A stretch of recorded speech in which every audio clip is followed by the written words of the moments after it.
कि जब लश्कर इस्लाम जंग की सूरत में फतह पाता है तो जो उस फतह के सबब माल हाथ लगता है उसको माल गनीमत कहते हैं, और जो बगैर जंग किए दुश्मन अगर लश्कर इस्लाम के सामने सरेंडर करता है उस ज़िमन में जो लश्कर इस्लाम के हाथ माल लगता है उसको माल फै कहते हैं। वालमू अन्नमा गनिमतुम मिन शैइन फअन्न लिल्लाहि खुमुसहु वलिर्रसूल वलिज़िल कुर्बा वलयतामा वलमसाकीन वब्निस सबील। माल गनीमत का हुक्म यह है कि उसमें 5 हिस्से किए जाएंगे, 5वां हिस्सा अल्लाह और उसके रसूल का है, बाकी 4 हिस्से नबी पाक साहबुल्लाह सल्लल्लाहु अलैहि वसल्लम के कराबतदारों में, मसाकीन में, यतीमों में और मुसाफिरों में खर्च किए जाएंगे। मगर माल फै इसका मालिक अल्लाह और उसका रसूल है, ये डायरेक्ट बैतुल माल में दाखिल होता है। जब यहूदियों ने नबी पाक के सामने लश्कर इस्लाम के सामने सरेंडर कर दिया, उनका जितना माल था उसमें ये बाग़े फदक भी था, 6 ज़मीनें और थी, खैबर भी था,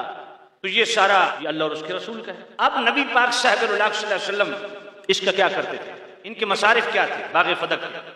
तो याद रखिए अज़वाज मुतहरात का तमाम खर्चा बाग़े फदक की आमदनी से निकलता। जितने भी वफूद आते थे दूसरे मुल्कों से, उनके रहन सहन या मुताम का जितना खर्चा खराजात था वो भी बाग़े फदक की आमदनी से होता। इसी तरह बनु हाशिम में जो गरीब गुरबा थे उन पर भी नबी पाक इसी से खर्च करते थे। और फिर सामान्य जिहाद, घोड़े हों, लश्कर हों, तलवारें हों, नेज़े हों, सामान्य जिहाद की खरीदो फरोख्त भी इसी बाग़े फदक की आमदनी से हुआ करती थी। और जब नबी पाक साहबुल्लाह सल्लल्लाहु अलैहि वसल्लम दुनिया से पर्दा कर गए, अब याद रखिए अहले सुन्नत की और आले तशय्यो की जो चोटी की किताबें हैं, जिस तरह उनकी उसूल अरबा है, हमारी सियासत है, उनके अंदर आले सुन्नत और आले तशय्यो का बाग़े फदक के हवाला से इत्तिफाक है। वही अली रसूल सल्लल्लाहु अलैहि वसल्लम वाले मकाम मकाम उस पे इत्तिफाक है। आले ये किताबुल काफी आले तशय्यो के यहाँ भी ये बात मुसल्लमा है कि ये बाग़े फदक ये माले फै से ताल्लुक रखता है, इसके मालिक वारिस रसूलुल्लाह की जात हैं, और रसूलुल्लाह के बाद आले तशय्यो भी और आले सुन्नत का भी इस पे इत्तिफाक है कि बाग़े फदक जो मुस्तफ़ा का कायम मकाम होगा, नायब मनाब होगा, खलीफतुर रसूल होगा, वो अपने इख्तियार और मर्जी से इसको इस्तेमाल करेगा। और बाद में इसी पर अमल हुआ।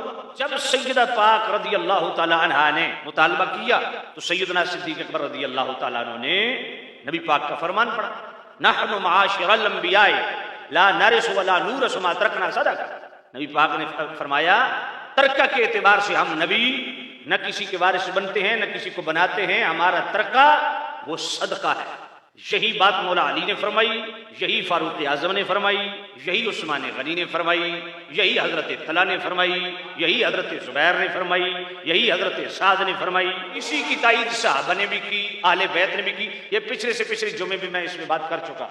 इसमें सहाबा और आले बैत के इजमा हो गए, और इस फैसले पे सहाबा भी और अहले बैत भी वो कायम रहे, जिंदगी की आखिरी सांस तक कायम है। मैं बतौर चैलेंज आले तशय्यो को कहता हूँ, हमारी बुखारी और मुस्लिम छोड़ दो, आप अपनी उसूल अरबा, उसूल काफी, मल्ला यखुल फकीह, अल इस्तिबसार, तहजीबुल अहकाम, ये आपकी उसूल अरबा है। इनमें से 12 इमामों में से किसी एक का कौल दिखा दो जिन्होंने ये कहा हो कि ये सैयदा का हक था जिस पे कब्जा सिद्दीक़ अकबर ने किया। 12 इमामों ने तो ऐसे बात नहीं की जो 12 इमामों का नाम लेके आज आप बात कर रहे हैं, और सहाबा को आप गासिब करार दे रहे हैं। फिर गासिब और जालिम के पीछे इतने मुनसिफ और आदिल मौला अली नमाजें कैसे पढ़ते रहे? आले सुन्नत की भी टॉप क्लास की जो कुतब है उनके अंदर भी ये रिवायात मौजूद है, ये खास ये रिवायत मौजूद है। और आले तशय्यो का बहुत बड़ा मुहक्किक सईद सामिराई, उसकी खोजा जो नहज और मुर्तजा अली मूसवी उसकी किताब अश-शाफ़ी फिल इमामा, इन दोनों आले तशय्यो के मुहक्किकीन ने अपनी दोनों किताबों में खुद मौला कायनात मौला अली का ये फरमान लिखा। मौला अली के दौरे खिलाफत में मौला अली से कहा गया कि बाग़े फदक को आले बैत की तरफ पलटाओ, तो मौला अली ने फरमाया मुझे रब से हया आती है, मैं अली वो काम क्यों करूं जो सिद्दीक ने नहीं किया, जो फारूक आजम ने नहीं किया। फैसला अली का भी वही है जो सिद्दीक अकबर का है, फैसला वही होगा जो फारूक आजम का है।